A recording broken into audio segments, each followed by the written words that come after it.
So the thing I want to talk about this morning is the fact that this nation has sold our children into slavery. I'm talking about the slavery that we have created by this debt system that operates, especially in this country, but frankly all across the world.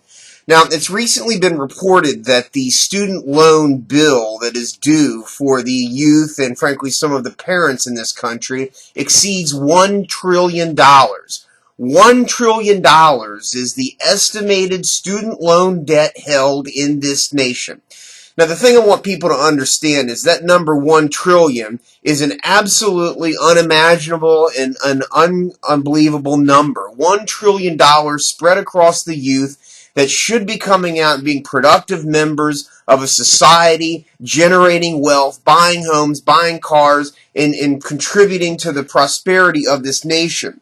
But as they are saddled with that kind of debt, it becomes absolutely impossible for them to move forward because they are, in fact, buried underneath this debt.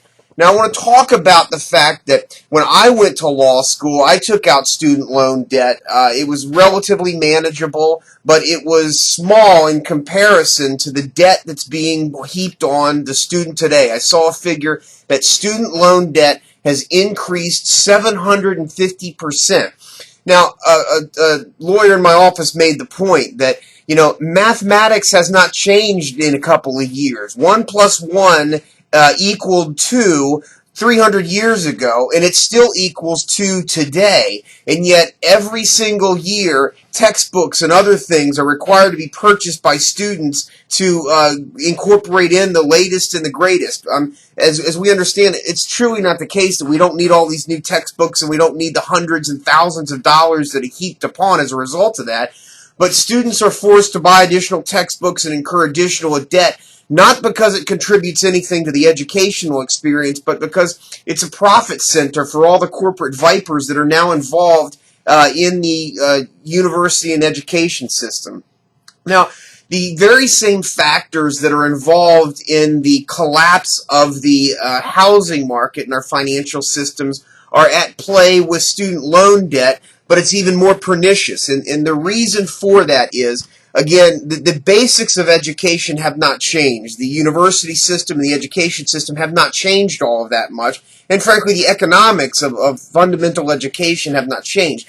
But what has changed quite dramatically are the financing incentives that exist within basically all of higher education, but especially in the private university systems. The bricks and mortar have not changed demonstrably, although we have seen some phenomenal increases in bricks and mortar, the buildings and that sort of thing, but that's not a dramatic change. The real dramatic change that exists in higher education financing is, in fact, with the financing. The principal amount of loans for students has increased dramatically, and that's bad enough. But heaped on top of the principal amount of loans that has increased dramatically is the financing on the back end of that. So we have a student that takes out a student loan of $50,000, say, and the interest upon that begins to accrue immediately, and that becomes a greater and greater burden for that student. But that's bad enough. What we need to talk about is the fact that once that student loan principal is established, that debt is sold off to the same securitization forces that collapse the financing market. So if you have a $100,000 principal loan that's accruing interest at say 6% a year, that payments is sold off to the securitization vipers that sell in turn those investments to investors. Now, again, what becomes so pernicious about this is the fact that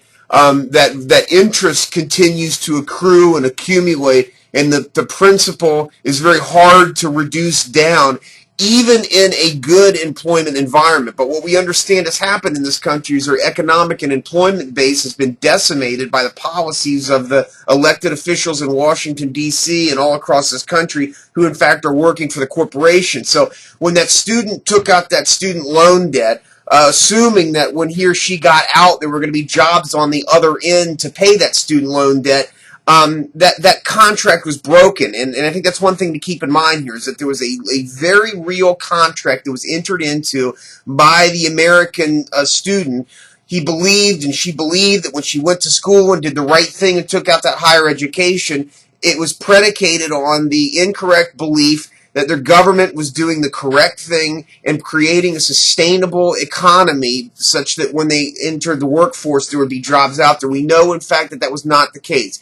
Because at the very same time you're incurring hundreds of thousands of dollars in student loan debt, your government and the corporate leaders were using that money that you were incurring to, in turn, shift those jobs offshore and overseas. Now, another important thing to keep in mind is the absolute inescapable economics and mathematics that exists in the student loan environment.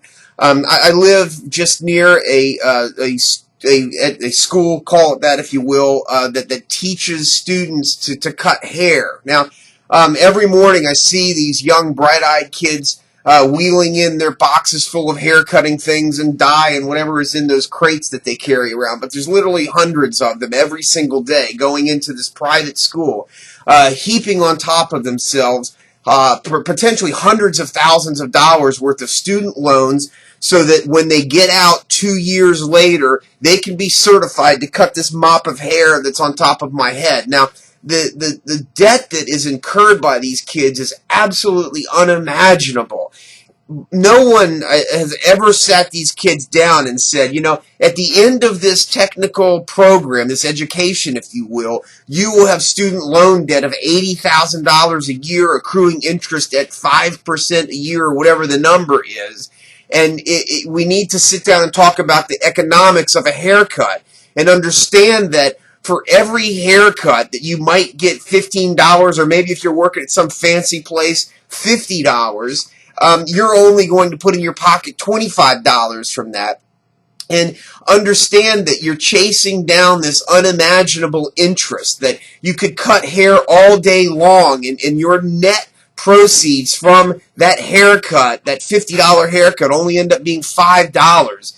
No one has ever sat these kids down and explained to them that the interest that's accruing on top of that principal balance for the loan they took out is never going to allow them to pay off, given the proceeds that they get from cutting hair and dyeing hair and doing whatever the heck else it is that's done with hair. So while those that are critical of the people that are in a tough economic situation right now point fingers at those who've incurred this debt, no one understands or recognizes the fact that we, as the adults and the leadership in this country, never sat down these children and explained to them the basic economics that this debt that they were incurring, they were never going to be able to pay off because they were put into a hopeless situation. Now, where I first got involved in the student loan situation was when a very experienced attorney on the corporate side, frankly an attorney that I do battle with, called me up incredulous and in disbelief because her sister had gotten a paycheck seized as a result of student loan. And this very high-powered, very experienced attorney was incredulous at the fact that a paycheck could be seized with no due process. And I likewise, when I first heard about this, was incredulous. But she felt that myself as a consumer warrior would know a little something about this. And as I delved into it, I got to tell you, I was absolutely certain that there was no way that a student's paycheck could be seized without due process.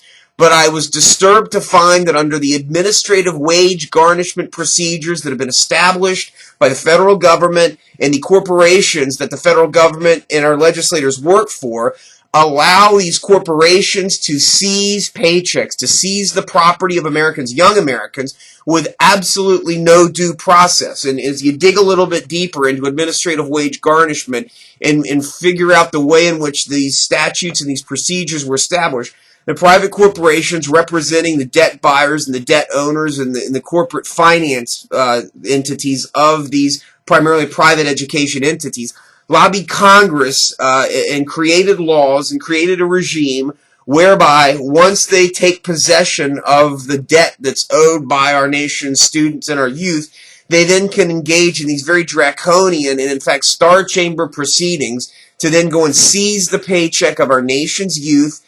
As an employer, I could get a letter from one of these administrative wage garnishment proceedings, and if I don't immediately begin seizing my employee's paycheck, I could face penalties. And again, the most disturbing thing about this is that we are incentivizing private corporations to collect this debt and to turn our nation's youth into slaves, and then providing very draconian and strict penalties on the back end of doing it. And we are incentivizing them in the form of the money that they receive for turning our students, our youth, into slaves. Now, you'll hear coming up in the next months and years about the very draconian and very aggressive collection pursuit activities that these corporations engage in. And the thing to keep in mind is that we are creating a very dangerous situation in this country. It's a dangerous situation because you're taking our most vulnerable population and frankly, our most alive population and turning them into very unhappy, disaffected people, and frankly, rightly so.